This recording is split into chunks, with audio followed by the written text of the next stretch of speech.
Hi, I'm Hira, I'm 20 years old, and I've been camera collecting for the past 3 years. The first camera I've ever collected was the Kodak M35, and it was 2021 at the time, if I'm not mistaken. Hunting for different cameras, looking at the different specs was something new to me, and although I'm not really good at it either, it's pretty interesting to go through. It's an expensive hobby to maintain, so I usually search around RexKL whenever there are pop-ups or Taiwan Paramount or even Jufu Cafe. My favorite camera in my collection, there's two.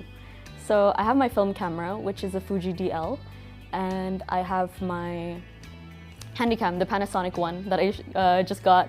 So in terms of Handycams, I grew up seeing home movies from other families, and they usually shot them on Handycams, while I had a Digicam that my dad had around. The whole zoom in, zoom out feature was so interesting to me. But for the Fuji, it's a bit more sharp and crisp, yet it still has that authentic look as well.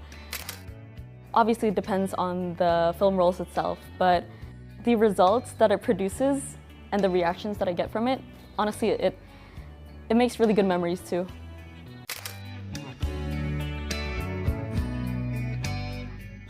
I realized that it doesn't have to be set in the moment. It could just be candid, and it's not like a pressured candid.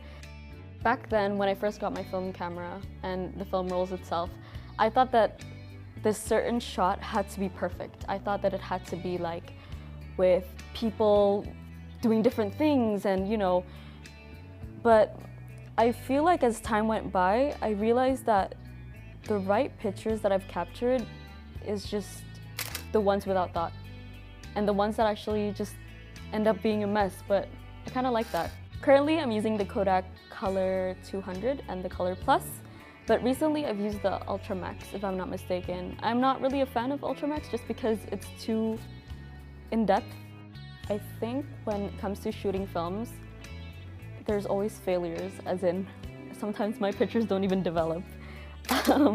And that's okay, because back then, when I used to shoot, I used to open up the tab of the camera and show it to friends, because they'd say, "Oh, did you just take a picture of it? Don't forget to send it to me." I said, "Oh, this is not possible because this is film."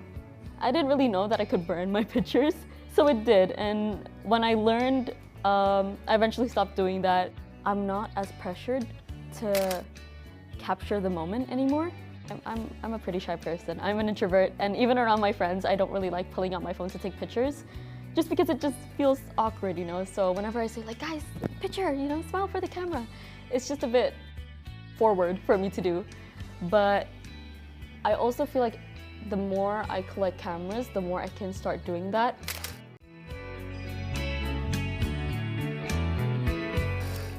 It's this one picture of me and my boyfriend. And we decided to take a selfie.